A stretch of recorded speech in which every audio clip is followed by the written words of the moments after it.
Militer Israel tangkap pemimpin papan atas milisi Palestina.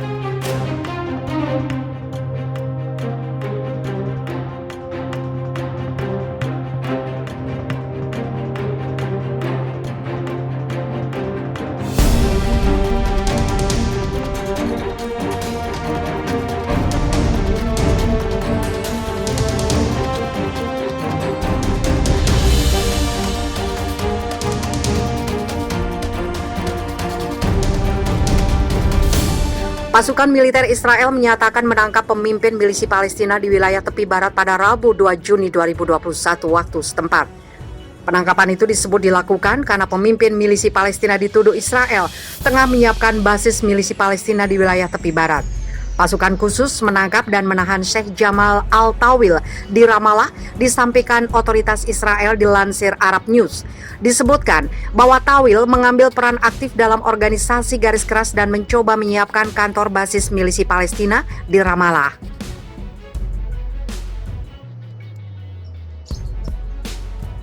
Sementara juru bicara milisi Palestina Hazem Qasim di Gaza sudah membenarkan adanya penangkapan tersebut. Pasukan keamanan menahan pemimpin pergerakan Jamal Al-Tawil tidak akan menghentikan perjuangan di tepi barat, kata Qasim. Penahanan terjadi setelah adanya gencatan senjata yang dilakukan pada 21 Mei 2021 usai atas dorongan Mesir dilakukan 11 hari gencatan senjata antara Israel dan milisi Palestina. Sementara pada Rabu kemarin, juru bicara untuk Departemen Dalam Negeri milisi Palestina di Gaza, Iyad Al-Bossum, mengatakan 2 kombatan milisi Palestina tewas ketika membersihkan sisa dan puing senjata Israel di daerah-daerah kantung serangan. Diketahui selama ini milisi Palestina cukup mengontrol sebagian daerah Gaza yang bersinggungan langsung dengan blokade Israel. Sementara pemerintahan Palestina yang berasal dari Fatah lebih berotoritas di bagian wilayah tepi barat.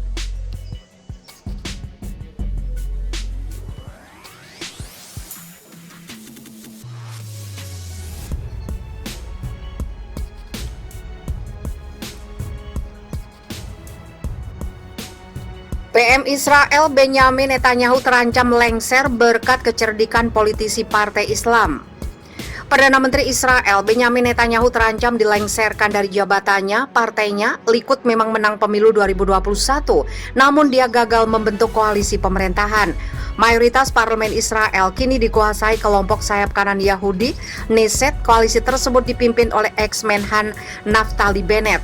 Peran politikus Muslim Israel, Mansyur Abbas, tidak bisa dilepaskan dari penguasaan parlemen itu. Abbas memutuskan membawa partainya yang berlandaskan Islam, United Arab List, untuk bergabung dengan Bennett yang berhaluan kanan. United Arab List adalah sebuah partai politik yang mewakili 21% minoritas Arab Israel. Abbas butuh waktu lama sebelum memutuskan bergabung dengan Bennett. Bennett dikenal sebagai tokoh anti-Palestina dan Arab dan pemimpin pembangunan pemukiman Yahudi di Palestina. Bennett bahkan berniat mencaplok seluruh wilayah di tepi barat. Abbas akhirnya bersedia bergabung dengan koalisi Bennett agar warga Arab Israel tidak lagi mengalami diskriminasi di Israel. Dia juga ingin memperbaiki kehidupan Muslim Arab.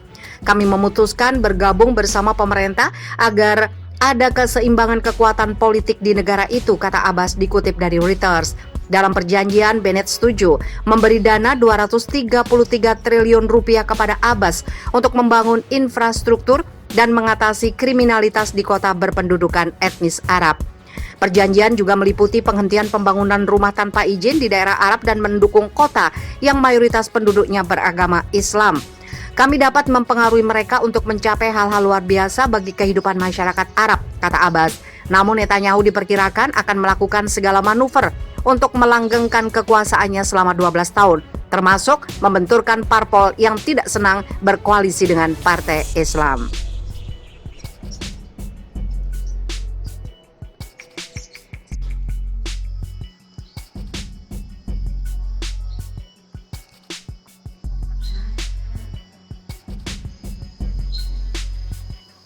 Milisi Palestina akan tetap tolak tunduk ke Israel, ini alasannya.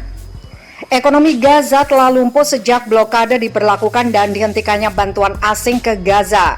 Menurut Bank Dunia, pengangguran di Gaza mencapai 52% dan kemiskinan merajalela. Di tengah situasi yang sangat sulit ini, militer Israel yang jauh lebih superior melancarkan 3 serangan ke Gaza sejak 2008, menyusul kemenangan milisi Palestina di pemilu 2006 yang demokratis. Perang terakhir pada 2014 lebih jauh menghancurkan infrastruktur Gaza yang rapuh, mendorong PBB memperingatkan bahwa Gaza tidak dapat dihuni lagi pada 2020. Milisi Palestina dan Jihad Islam yang mendominasi jalur Gaza memang tidak mau tunduk dan bergabung dengan otoritas Palestina di bawah Presiden Mahmud Abbas dari Fatah yang memerintah tepi barat, walaupun berbagai negara Arab, terutama Mesir dan Arab Saudi, telah berulang kali mengusahakan rekonsiliasi di antara mereka.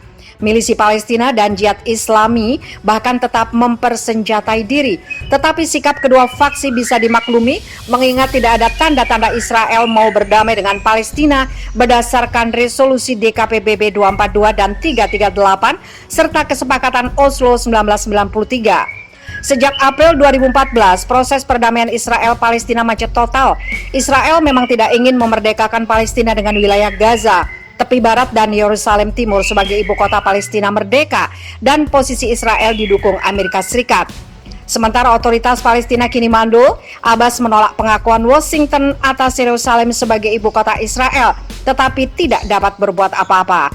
Bahkan otoritas Palestina kian lemah setelah Amerika Serikat menutup kantor organisasi pembebasan Palestina di Washington, menghentikan bantuan kepada jutaan pengungsi Palestina dan menghentikan bantuan sosial bagi Palestina.